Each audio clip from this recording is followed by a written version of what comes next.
What you're about to hear is the continuation of the PLP best case and worst case scenario, part 4. Take a listen. It's an accounting exercise. You do an audit on these brothers. That's all this. That's all an election ever is.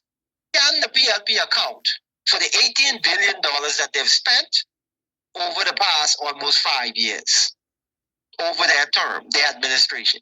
Can they account for $18 billion? Wow. Wow.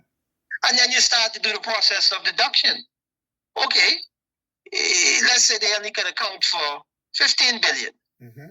Right? Another $3 billion gone. $3 billion. That's a budget year. Right. So you're trying to tell me now, we doing an audit on these brothers, the PLP, right? Mm-hmm. On an $18 billion, they only can account for $15 billion. $3 billion is a lot of money. That's a lot of money. For a small country with less than 500,000 people. Think about that. All this is an accounting exercise. Numbers don't lie. People lie. Right. You can lie about the numbers, but the numbers ain't gonna lie about themselves. With this $18 billion, what have they done to bring relief to the Bahamian people in any sector of society that matters? Is your cost of living lower because they expended this $18 billion? Mm-hmm. Is your healthcare system better?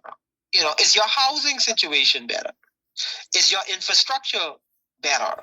Mm. Now, I mean, for certain people that live on some of the family islands, their infrastructure has improved. Right. But it's a difficult thing to justify spending the taxpayers' money. These politicians may not realize it. Mm-hmm. But these tax dollars that come from the ordinary citizens, they have to work hard for this money. Right. Ain't nobody giving them anything. So that dollar that you get, that tax dollar that you get out of the Bahamian people, when they go and they pay VAT and customs duties and all these other different government taxes, they work hard for that money. Yeah. That ain't no easy money. Ain't nobody giving Bahamians no money. Every single dollar, tax dollar, that government tends to act in a very frivolous manner with, somebody had to work hard for that dollar. If you decide that you just want to travel and drink expensive wine with that Bahamian taxpayers' dollar, he had to work hard for that money. You want to just give it away to people who done retire out of the system and bring them back and pay them $200,000 annually with all kind of perks? Somebody had to work hard for that money. The money didn't fall out the sky. A Bahamian had to work hard for that $200,000. Bahamians work for that. So you have the ability now to pay that to somebody like that, just on a whim. You can take our money that we go on and we work, we toil hard for, you just give it to the fellow. He's a crony, he's a friend, he's a lover. Right. Why? What makes him so special that he gets to enjoy the fruit of our labor and all we get to do is labor? What makes him so special? What makes a fella so special that you could forgive $30 million worth of debt from one individual? Leslie Miller, the pot cake. What's so special about him? I don't get it. Unless he's around here shitting gold bars. Right. You need to forgive his debt. All of us, we have debt. You know what you call us when we can't pay off our debt? We dumb and we stupid. Right. But this fella could accumulate $30 million worth of debt. And he's so special, you just say, hey, forgive him. Slap him on the wrist, say, hey, you make a couple bad deals, that's okay. But you taking us through when we owed the bank $1,000 on a credit card, you could get arrested for that. And then they charge you compound interest on it.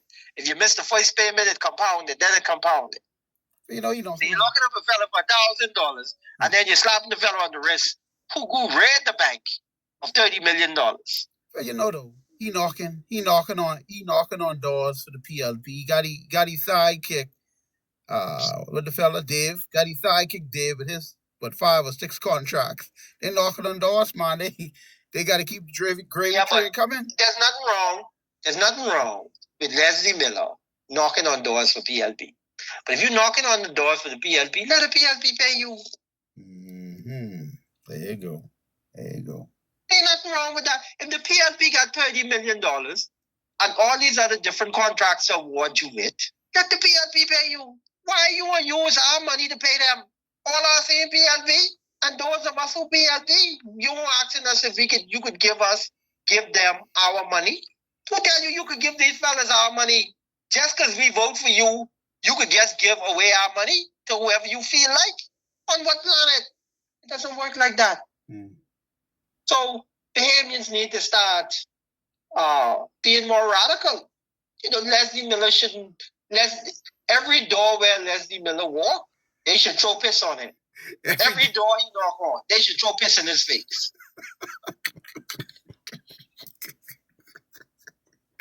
Yeah, because he only took that title pot cake, but he ain't really the true pot cake. you know $30 million pot cake. And for those of you that are outside of the country of the Bahamas that's listening to this clip, when we use the term pot cake, a pot cake is a mixed breed dog. They ain't got one or maybe a mixture. There's 2 dogs. Like you say, well, your dog is a husky German shepherd or whatever. No, this mixed breed, he's about 20, 30 dogs. Mixed blood. That's what we mean when we say a pot cake. Okay? No, I don't know $30 million pot cake. A fella who's able to get $30 million loan from a bank, running around here calling himself a pot cake. I mean, this has to be the joke of the century.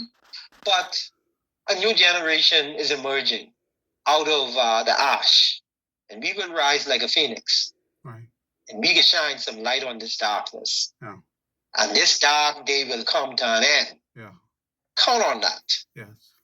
But for my money, if the PLP is rewarded with a second term, the Bahamas is no more. What is constituted as what we know as the Bahamas will be no longer, because the incursion of the immigrants would have changed the dynamics, the political dynamics in this country forever. So the Bahamas as we know it will cease to exist. Wow. Because the PLP, if they win this general election, they will attribute that win to that Haitian voters bloc. And if they want to keep winning, they'll keep building out that Haitian voter bloc. So the citizenship role in this country, under another 5 years of the PLP, you will have another 70,000 Haitian registered to vote as Bahamians. The Bahamas, what we know as Bahamians and Bahamian citizenship cannot sustain that kind of onslaught. Right. So we will become extinct. We will be moving into that. We will be moving down that path of extinction. The Bahamian citizen will become an endangered species in the Bahamas. In his own country. That's sick. In his own country. And that's not hyperbole, me saying that. It's reality. So we're looking at an extinction level event. Yes. With a victory by the PLP. That would be the end of the Bahamas. But the PLP, they want to win, and they want to win at all costs. Yeah. Fred Mitchell says the only thing that matters is power. Power is the only fact, and we must win again. So these are 70-year-old men talking about power. And then imagine with the PLP, they would have Sebastian, in that criminal empire. Right. They'll have next. They have a secession plan. Yeah. And it only gets worse for the Bahamians. Yeah. So the party that birthed the party, PLP party, that birthed political independence in this scenario will be the same party that institute its demise. And the circle would have been completed from beginning to end, less than 60 years. The life cycle of the Bahamas would only have lasted for about 60 years. But that's what it would mean. With a second term, they would have broken the trend lines. Right. But they would have brought the Bahamas to its end.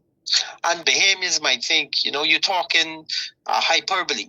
It's way out there. It can't happen. My answer to that is keep living. All you need to do is live, and you will be a witness. My fellow brothers and sisters of the soil, what you see in front of you is the Citizens Sovereign Wealth Fund legislation. A part of this legislation is something we call the Citizenship Registry. The Citizenship Registry is designed to figure out who is organic, Bahamian, and who is not. It's the only piece of legislation, our only saving grace if we are serious about saving our country. Every Bahamian citizen under the sound of my voice, look at this legislation. Make up in your mind you can support this legislation. If it requires blood, sweat, or tears, we will get this legislation passed. We got to make that up in our minds now. We have to lock hand in hand as Bahamians.